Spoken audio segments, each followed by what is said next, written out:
Lena Moore's morning begins like any other, quiet, methodical, and heavy with exhaustion.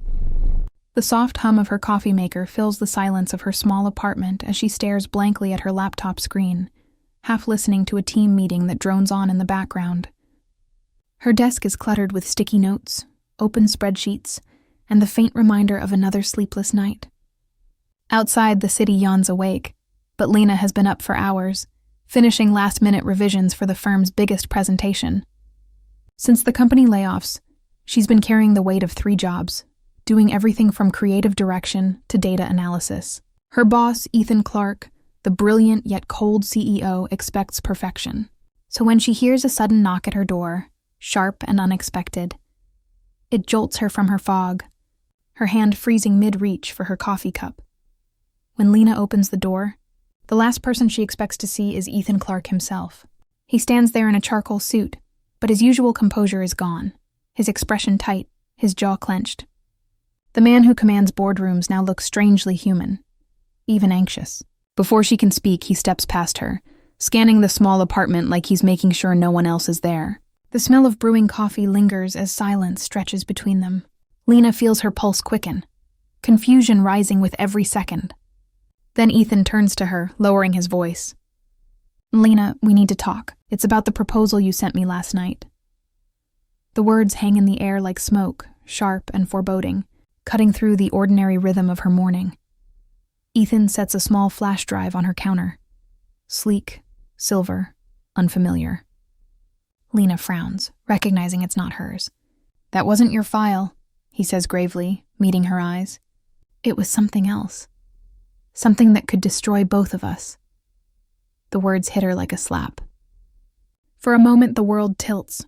Coffee spills over her hand, dripping onto the floor, but she barely feels the burn. Her mind races, and what could he possibly mean? She replays the night before, the file she'd emailed just before collapsing into bed. Did she send the wrong document? Did someone hack her laptop?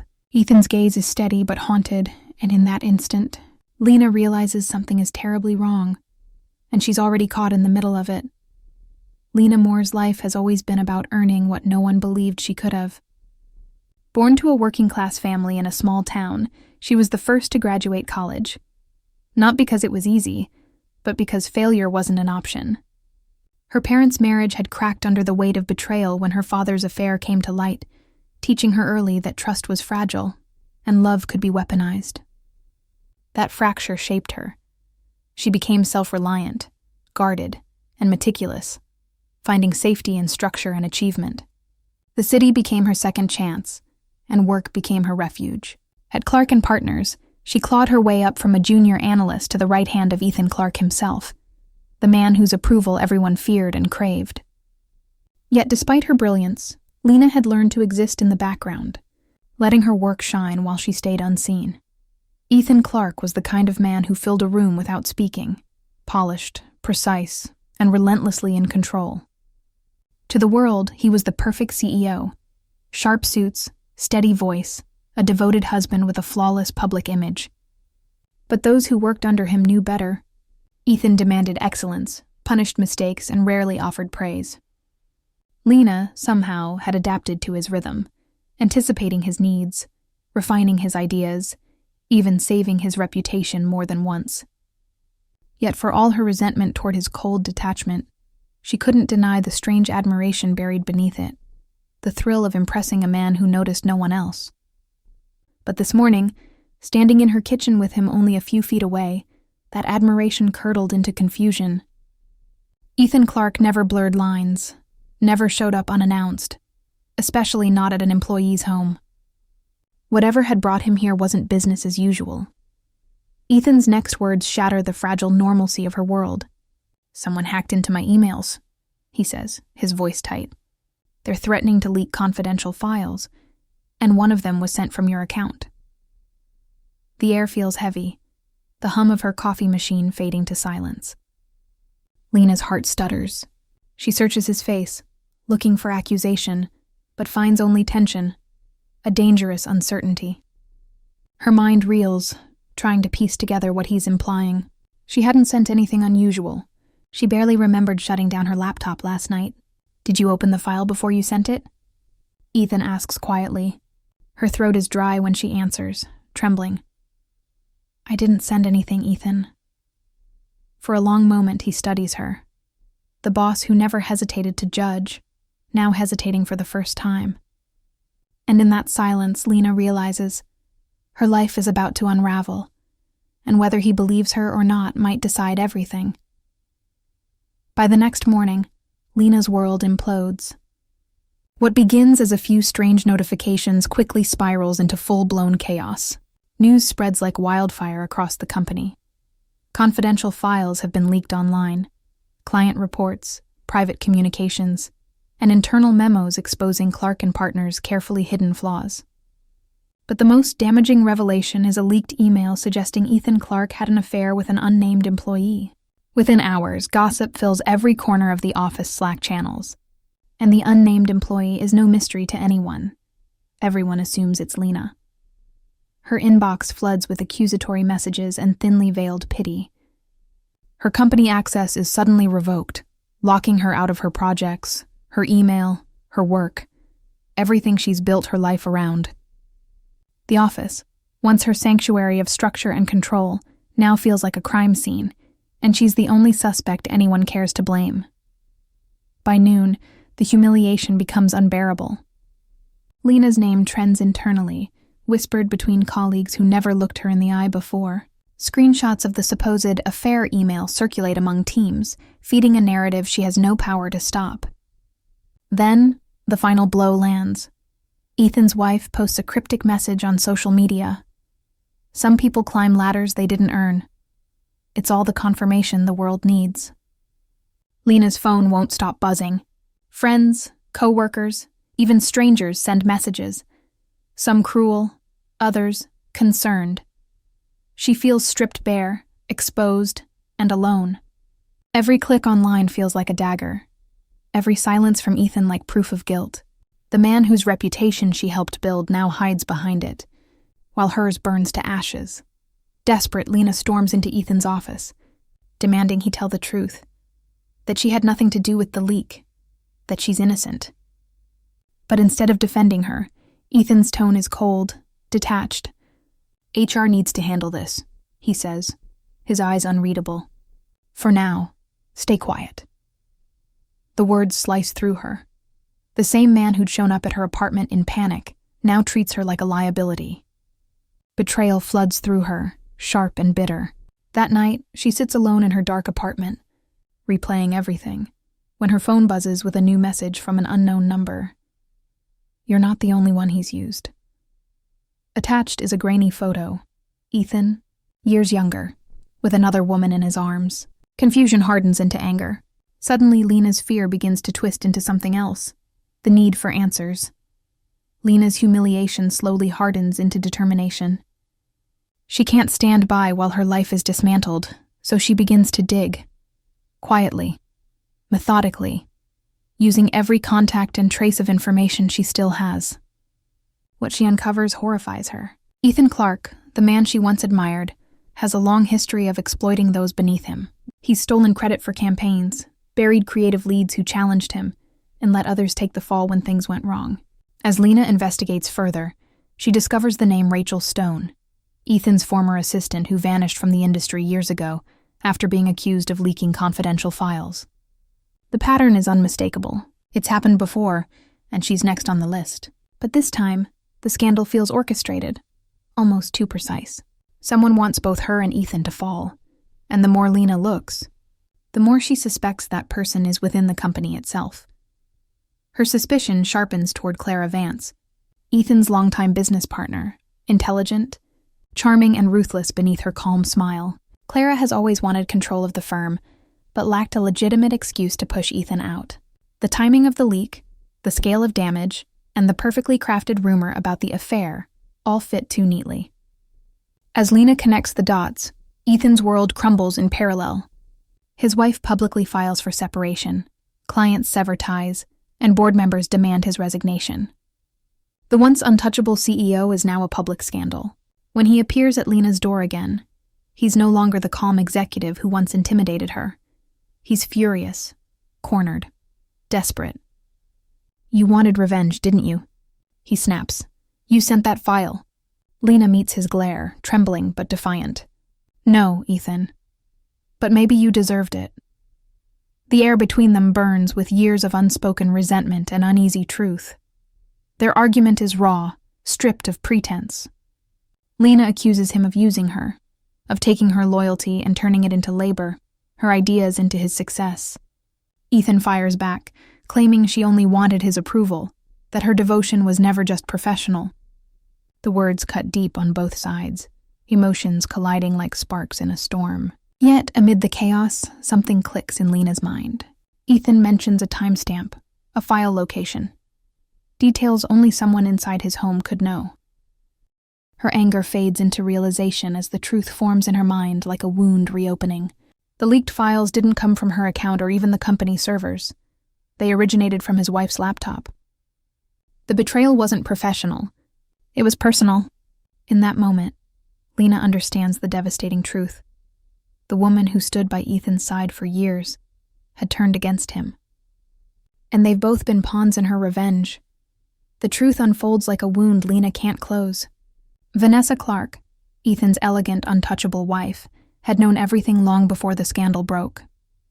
Months earlier, she'd stumbled upon her husband's private emails, seeing the late-night exchanges with Lena, the drafts of presentations they worked on together, the subtle warmth in his tone that she mistook for intimacy. Though there was no affair, Vanessa saw only betrayal, a husband emotionally tethered to another woman. Her heartbreak twisted into something darker, vengeance cloaked in precision. She studied their communication, copied files, and when the moment came, she leaked the documents using Lena's credentials. The result was perfect. Ethan's reputation in ruins, Lena branded as the mistress, and Vanessa free to play the victim in public. To the world, she was the wronged wife. To Lena, she was the unseen puppeteer who pulled every string. Lena decides she can't let the lie stand. She arranges to meet Vanessa at a quiet cafe, her hands trembling as she slides into the booth opposite her. Vanessa arrives calm, composed, every inch the woman who's already won. You didn't just ruin him, Lena says, voice cracking. You ruined me. Someone who never even touched him. Vanessa's smile is slow and bitter. Collateral damage, she replies coolly. That's what women like us are in his world. We're only noticed when we're useful, or dangerous. Her words sting with truth and venom all at once. But as she speaks, Lena's phone quietly records every word, the soft hum of background music masking the sound of justice being born. Vanessa doesn't notice. She's too sure of her power, too accustomed to being the one in control. That night, Ethan receives an email from Lena, a recording attached. As he listens to Vanessa's voice confessing her crime, the reality settles heavy on him. The woman he trusted, defended, and built a life with had destroyed everything out of spite. And the woman he blamed, humiliated and abandoned, had risked herself to expose the truth. The next morning, he stands outside Lena's apartment once more. No arrogance, no anger, only regret. I'm sorry, he says quietly, for not believing you. Lena meets his gaze, her expression unreadable. You believed what was convenient, not what was true. The line lands like a verdict, final, unflinching. Ethan lowers his eyes, realizing redemption doesn't come with forgiveness. For Lena, it's not closure she seeks, it's reclaiming the dignity she was denied. In the weeks that follow, Lena finally lets the dust settle. Clark & Partners crumbles under the weight of the scandal, its glossy image shattered beyond repair. For the first time in years, Lena doesn't wake up to deadlines or fear. She walks away from the company that consumed her, carrying nothing but her integrity and a quiet resolve.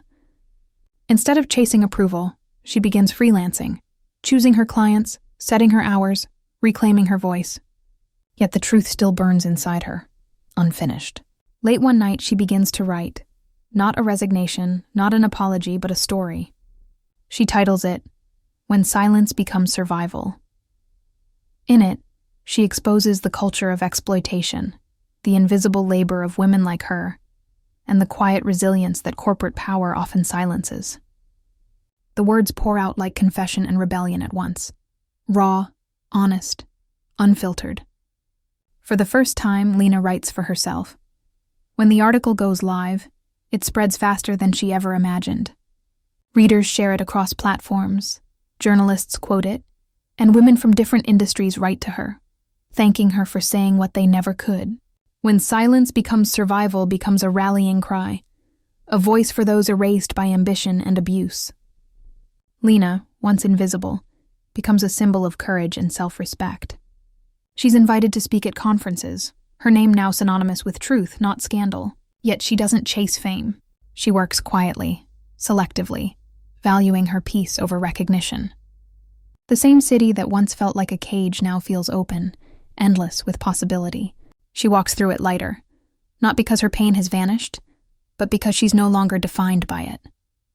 Every word she wrote became a piece of herself returned. Ethan Clarke's fall is quieter but no less complete. His company dissolves, his name fades from headlines, and the empire he built on control collapses.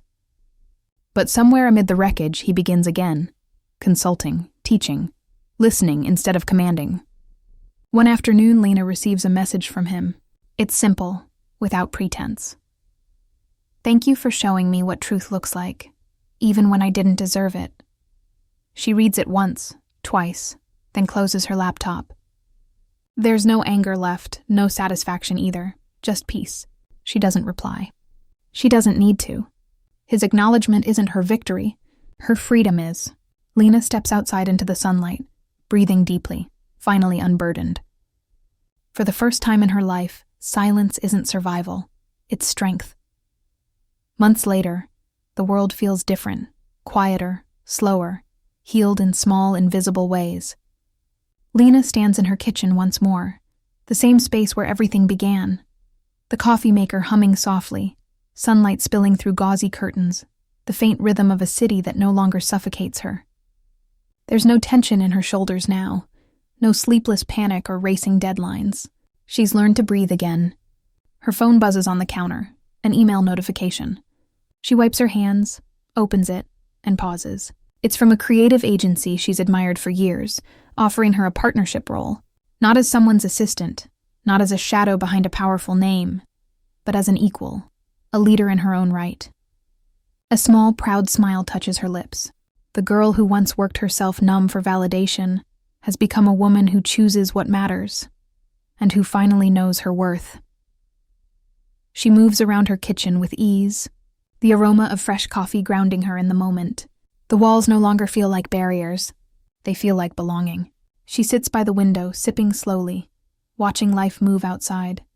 Ordinary, beautiful, unhurried. Her laptop sits open on the counter, a symbol of the world that once consumed her. Now it's just a tool, not a tether. When she closes it, the click sounds like closure, and that's when she notices it. The old flash drive, small and silver, lying beside her mug. It's been there for months, untouched, a remnant of chaos she no longer owes anything to. For a long moment, she just stares at it, remembering everything it represented. Fear, betrayal, power, truth. Then quietly, she picks it up. Lena turns the flash drive over in her palm, feeling its weight, the past made tangible. There's a time she would have plugged it in, searching for meaning, closure, answers. But now she knows some stories aren't meant to be reopened. She walks to the trash can, hesitates only briefly, then lets it fall. The sound it makes is soft but final, like an ending gently closing behind her. As she stands there, the light shifts, catching in her eyes. Calm, resolute, alive. A quiet voice echoes in her mind, the truth she's earned through every scar and silence. Some things are better left unplugged, especially the people who once ran your life.